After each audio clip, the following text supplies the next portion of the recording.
Ko'pchilikning talab va istaklariga binoan bolalik davrim 2-qism. Tayyormisiz? Qani ketdik.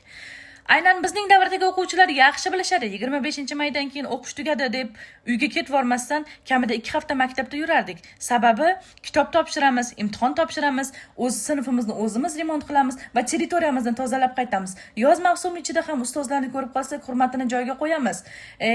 O'qish davrida butun bir remontga pul, pardaga pul, metallom, makulatura topshir, paxta terimiga chiq. Alohida bir mavzu. To'xtab turing, bunga hali qaytamiz. Undan tashqari maktabga komissiya keldi desa hamma o'zidan hayiqardi. Ilohim, meni haydab bormasmikin, kim kelar ekan, nimani tekshirar ekan deb. To'g'risi, maktabga medosmotr keladi desa, bitlamagan qizlar ham sochini tekshirtiradi, bolalar tirnoqlarigacha olib kelardi.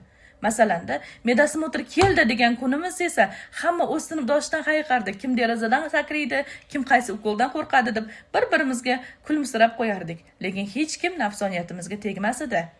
Shu bilan bir qatorda maktabni epladik, xo'p, keldik. 1000 maktabda 5 ga o'qing, qizilga bitiring, lekin otalar uchun birovning o'g'li, onalar uchun birovning qizi hamisha ideal bo'lib kelgan. Biz bitta xatoni qilib qo'ysak, bolajonim, mana bu xatoni qilibsan, keyingi safar bunaqa qilmagin, bo'ptimi, o'zingga to'g'ri xulosa chiqar degan gapni eshitmaganmiz.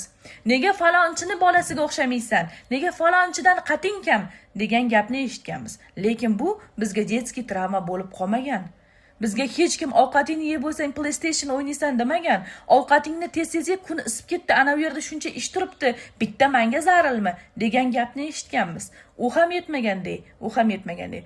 Maktabga konsert yoki sirk kelib qolsa, ancha sinfdoshlarimiz jim bo'lib qolishardi. Bu jimlik uni puli yo'qligidan emas, aksincha, oilada farzandlar ko'pchilikmiz, ota-onamning cho'ntagiga og'irlik bo'lib qolmasmikin degan tushunchalar bilan katta bo'lgan.